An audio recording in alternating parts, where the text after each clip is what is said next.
Good evening from the State of Kuwait. Welcome to the 7 o'clock news for Thursday, the 19th of March, 2015. I am Daria Badran with the headlines for tonight. Director of the Middle East and North Africa at the International Peace Institute praises the role of His Highness the Emir in the humanitarian field. Minister of Oil and Minister of State for National Assembly Affairs voices concern over the declining oil prices due to its effect on the budget, hoping that prices will bounce back by the end of 2015. Supporters of Yemeni President seizes Aden's international airport after battles with rival forces that left at least 6 people dead.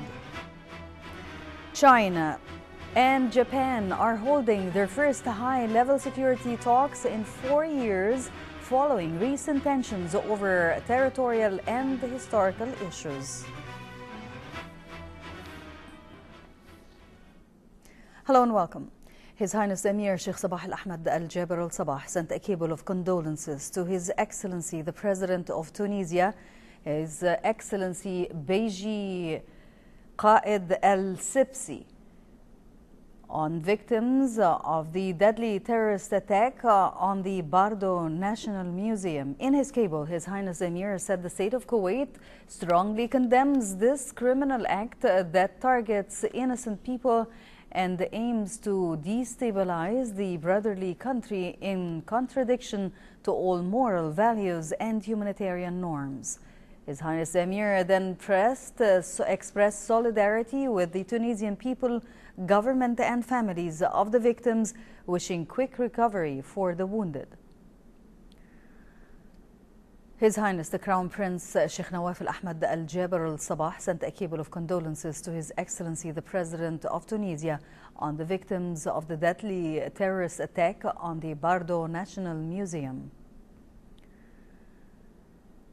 His Highness Sheikh Jaber Al-Mbarak Al-Hamad Al-Sabah, the Prime Minister, also sent a similar cable. Chairman of the Arab Inter-Parliamentary Union, the AIPU, and National Assembly Speaker Marzouk Ali Al-Ghanem denounced the terrorist attack that targeted the National Bardo Museum in Tunisia, claiming innocent lives. Speaker Al-Ghanem said in a press statement that yesterday's blatant terrorist attack on Bardo Museum underlines the dire need for activating cooperation among states of the globe to confront terrorism. He also expressed solidarity with families of the victims and the Tunisian people, expressing confidence that the nation is able to deal with such incidents and challenges due to national unity. The First Deputy Premier and Foreign Minister Sheikh Sabah Al-Khalid Al-Hamad Al-Sabah held a video conference with Kuwait's heads of diplomatic missions serving in the Asian continent. The conference tackled issues such as enhancing ties with Asian countries, scheduled diplomatic missions in the near future, and the latest regional and international developments. Director of the Middle East and North Africa at the International Peace Institute and media coordinator of the Third Donors Conference for Syria, Najib Fregi, praised the role of His Highness the Emir Sheikh Sabah Al-Ahmed Al-Jaber Al-Sabah in the humanitarian field. During his meeting with Kuwait's ambassador to Bahrain, Sheikh Azzam Al-Sabah, Fregi said His Highness the Emir had put great effort in saving lives and creating better conditions for millions of Syrian refugees as well as victims of the crisis all over the world. Meanwhile, the director noted that Kuwait has become a main destination in the sector of relief and humanitarian work for the UN and other charitable and rescue organizations, praising the role of Kuwaiti charities and non-governmental organizations in serving the whole region. Kuwait, which held the first and second donors conferences for Syria in 2013 and 2014, is set to host the third edition of the event on March 31st, with the participation of over 40 organizations from 78 countries. The Minister of Oil and Minister of State for National Assembly Affairs, Ali Saleh Al-Umair, voiced concern over the declining oil prices due to its effect on the budget, hoping that prices will bounce back by the end of 2015. After signing a cooperation agreement with the Russian Minister of Middle East Development, Al-Umair said in a statement that the Organization of the Petroleum Exporting Countries, the OPEC, has no choice but keeping the production level unchanged. Supporters of Yemeni President Abdurrabbu Mansour Hadi seized Aden's international airport today after battles with rival forces that left at least 6 people dead. Hadi's troops deployed tanks and armored vehicles in the southern port city against the heavily armed special forces loyal to former President Ali Abdullah Saleh. The rise to power of the Houthis since September last year has deepened divisions in Yemen's complex web of political and religious allegiances and has split the army and left the country increasingly cut off from the outside world.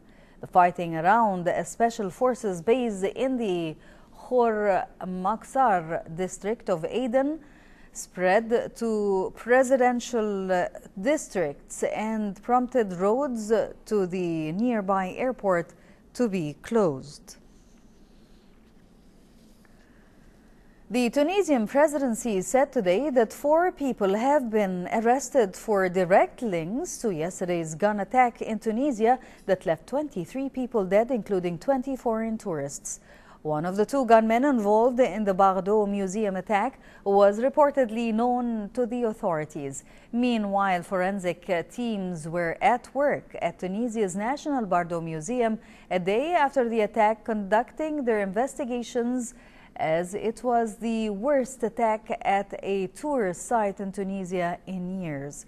This comes as France's Prime Minister expressed solidarity with the Tunisian people, describing their democracy as exemplary to all the world. Reports said today that British military personnel have started training members of the Ukrainian army fighting pro-Russian rebels. The 35 trainers are working in the south and will spend about 2 months in the country. They will train forces in eastern Ukraine in medicine and defensive tactics and give non-lethal equipment. It is the first time a Western nation has conducted a long-term military training program in Ukraine since its war against pro-Russian rebels began last year.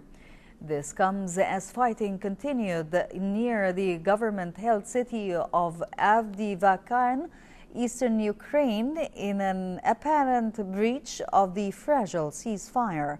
The town has suffered heavy artillery fire throughout the conflict, especially after the fall of Donetsk airport.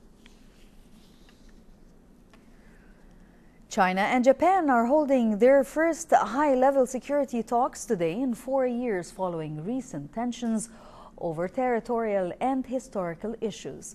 The last round of talks was in 2011 before ties worsened over a row over islands in the East China Sea. China claims Japan has failed to adequately atone for aggression in World War II. Relations are slowly improving, and at the top of the meeting's agenda is the establishment of a maritime communication hotline. There have been fears that a clash, accidental or otherwise, between Chinese and Japanese paramilitary vessels patrolling waters around the well-known disputed islands could trigger a conflict. As 2 men have been killed and up to 15 injured in a shooting in a restaurant in the southwestern Swedish city of Gothenburg. They say automatic weapons were used in the attack yesterday. The police sealed off the area and launched a murder investigation. Gun violence is not uncommon in Sweden's major cities, though shootings in public places with multiple victims are rare.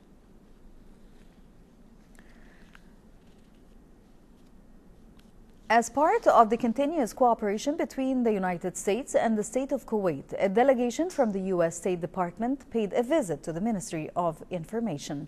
The aim of the visit was to deliver a training course to some media members concerning how to face extremism and terrorism that the whole world faces. Hiba Abdurrahman was there and has this report.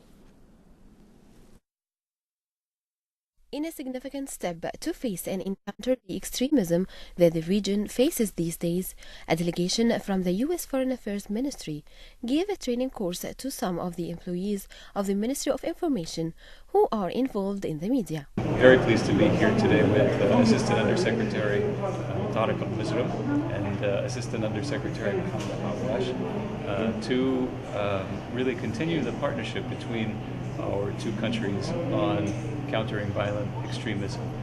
This particular discussion has to do with talking about how we counter messages from violent extremist groups like Daesh in social media, online media, and I think we have a lot to learn from each other in continuing this battle space of ideas. This is actually an exchange of ideas, and I want to link up and sync up with our Kuwaiti colleagues and friends and coalition partners.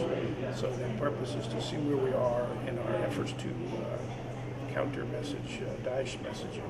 We want to see where we are and how to go forward with this and how we can both learn from one another.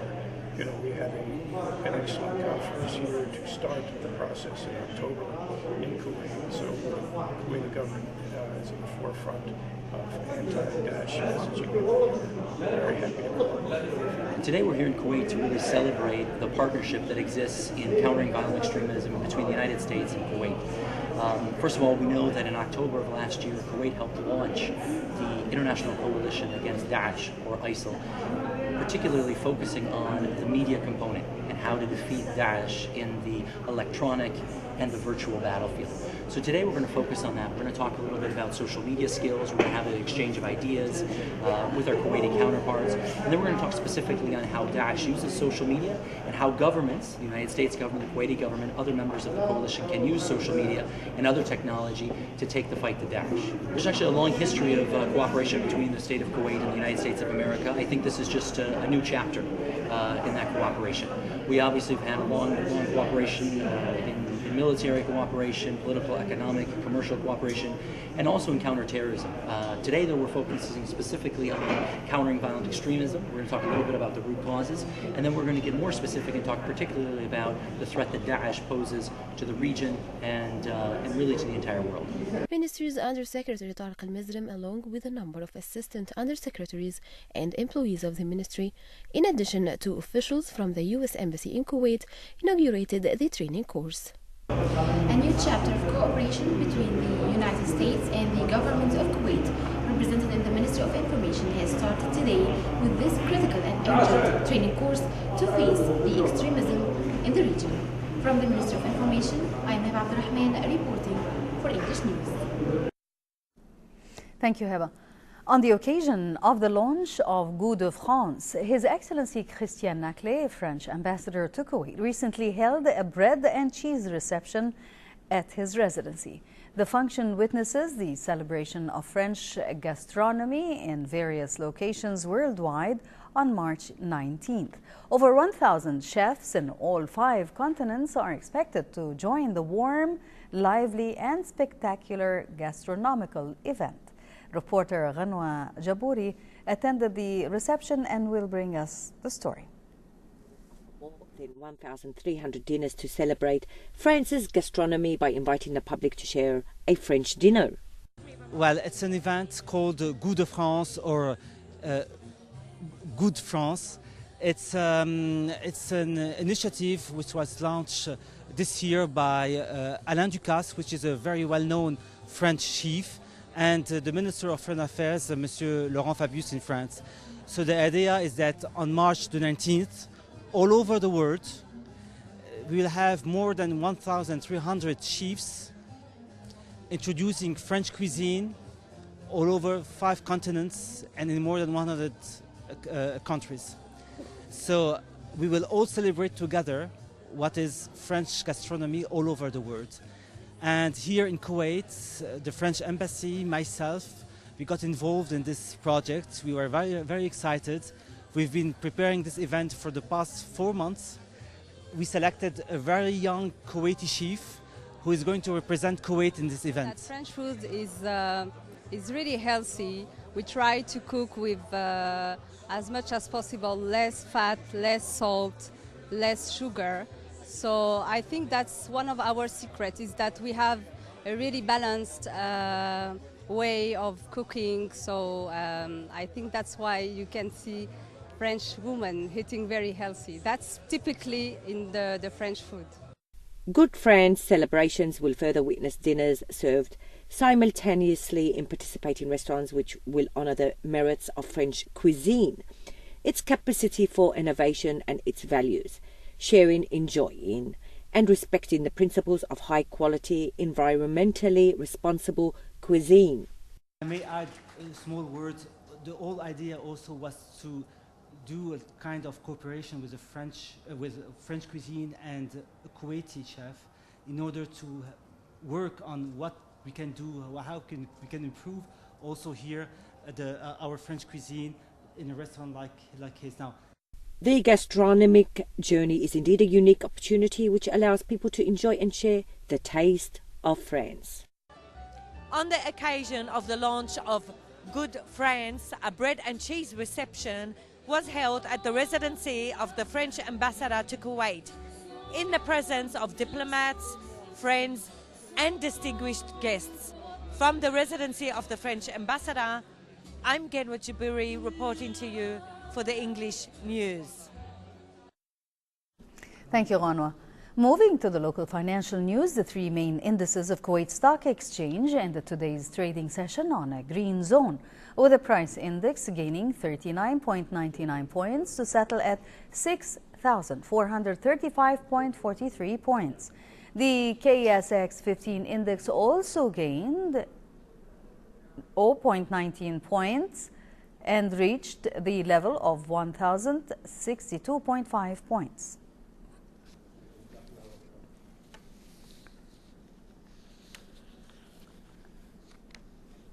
And finally, tonight, the first regional conference on Makaton, Kuwait and the Gulf on communication difficulties kicked off with local, regional and international attendance. The Makaton is a language program designed to provide a means of communication to individuals who cannot communicate efficiently by speaking. Heba Abdurrahman will bring us the report. Minister of Social Affairs and Minister of State for Planning and Development Hind Subeh said that the efforts carried out by Kuwaiti non-governmental organizations in the field of aiding people with special needs are well documented and worthy of praise. Her remarks came during the first regional conference on Makaton, Kuwait and the Gulf, and communication difficulties that was held under the patronage of His Highness Sheikh Jabir Mubarak Al-Hamad Al-Subah, the Prime Minister. Minister Al-Subeh added that the event was a great chance to highlight efforts carried out by the society towards this segment of the society with difficulty in communicating. We are gathering here today in discuss the Makaton program. The Makaton program, it's new, it's not so old, and this make easy the contact between the normal people and the handicapped people. And it's coming with the culture. There is some culture, and I hope that we have a good center here, but still we didn't spread in all the school, the handicapped. The Makaton Conference was an opportunity that allowed those with special needs to integrate more with the society.